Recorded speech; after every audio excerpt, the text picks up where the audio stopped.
નમસ્કાર, હું એલેક્સ મેકવાન ગુજરાત પ્રાકૃતિક કૃષિ વિકાસ બોર્ડ તેમજ આત્મા અંતર્ગત સર્વનું હાર્દિક સ્વાગત કરું છું. તો આજે આપણે આવ્યા છીએ સારસા ગામની અંદર. ત્યાં એક આપણે પ્રગતિશીલ એવા ખેડૂતને મળીશું જે પહેલાં રાસાયણિક ખેતી કરતા હતા અને છેલ્લા 3 વર્ષથી પ્રાકૃતિક ખેતી તરફ વળ્યા છે. તેમના મોઢેથી જ આપણે સાંભળીશું. મોટાભાઈ, આપનું નામ જણાવજો. મારું નામ ગુણવંતભાઈ રાયસિંગભાઈ ચૌહાણ.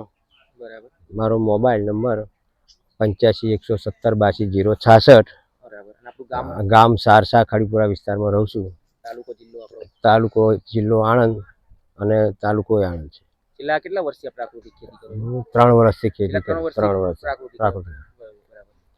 આ પ્રાકૃતિક તમે ચાલુ કર્યું, પહેલા રાસાયણિક ખેતી કરતા હતા, બરાબર? કોણે તમને માર્ગદર્શન આપ્યું કે કોણે પ્રેરણા? અવારનવાર આત્મા ઓફિસમાં સાહેબો આવતા, એમના અમુક સાહેબો આવે અને મળતા મને એના દ્વારા અમને આ માહિતી મળી આ દેશી ગાય દ્વારા. પછી આ દેશી ગાયનો અમે ફોર્મ ભરીને ગાય બી લાવ્યા અને એનાથી આ બધું જીવામૃત જીવામૃત એ મળ્યું. એનાથી અમે જીવામૃત વાપરીએ છીએ. પહેલાં જીવામૃત એવડા જ શરૂઆતમાં વાપરતો હતો કે બેઠું પાણી મૂકી ત્યાં પછી અમને હાથે આ બધા મિક્સ પાક કર્યા. ગિલોડી છે, પછી ગલચી છે, મરચી છે, ટામેટી છે, આ રીતે બધું ચડાવ્યું. એનું શાકભાજીનું વિટામિન સારું રહ્યું અને ખર્ચે ઘટ્યું. પહેલાંના અમે દવાઓ સ્ટોરમાં જઈએ તો પહેલાં દવાઓ લાવતા હતા, રિઝલ્ટ મળે ના મળે તો આપણે પૈસા પાણીમાં વેરફાઈ જતા. જ્યારે આ તો આપણે પોતાની મેરે આપણે બનાવેલી દવા છોડતા કે 10 પણ ખરું બનાવવું એ બી પાતા લીમડાનો રસ કાઢી અને સ્પ્રે મારું.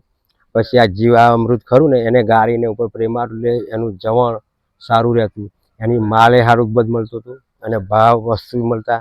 અને આત્મા ઓફિસે મળતા. પછી મને તો સેન્ટરે મળ્યું છે અને વેચાણ કેન્દ્રમાં બી બોરસદ ચોકડીયા તો અમે વેચવા બી મને દર મંગળવારે હું આવું છું અને તોય મને શાકભાજીના ભાવે સારા મળે છે. અને ફેરે દર વર્ષે 5-7 કિલો બધું વસ્તુ લેતો જાઉં.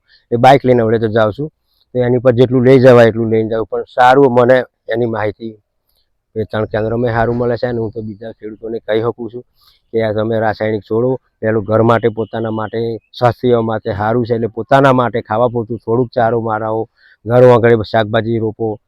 એના થકી પછી બીજું થોડે મેં આ રીતે પહેલું 20-200 છોડવાની કિલોડી ના જ બનાવે એની મેં જ વાપરતો. હવે આ મારું 3 વીઘા જેવું જમીન છે એની મેં ટોટલીમાં વાપરું છું. અડધામાં બાજરી કરેલી છે તે બાજરીમાં બી મૂકેલું. આગળ દિવેલા હતા મેં તો દિવેલામાં મૂકેલું. એનું ઉત્પાદન છે.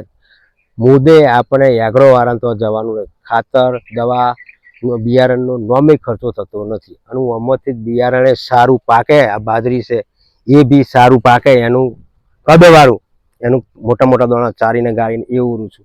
પછી આ ગલજીના જે હોય એના બિયા રાખું, એના રોપ રીંગણીના. એ જ રીતે આ ટામેટીના દરેક શાકભાજીના આ રીતે એટલે મારું બિયારણનો બી ખર્ચ બિલકુલ મેન ખર્ચો તો બિયારણનો ખર્ચો બી ઓછો થાય છે. તો કહું છું કે તમામ ખેડૂતોને આપણે કહીએ કે ખેડૂત છે પોતાની મેળે ખાતરીવાળું પોતાની મેળે નિરીક્ષણ કરો એને તમને સારું મળશે અને પોતાની નિરીક્ષણમાં કરેલું સારું રહે અને ઉત્પાદને સારું રહે, છોડવાય બી સારા થાય. જય હિન્દ, જય ભારત.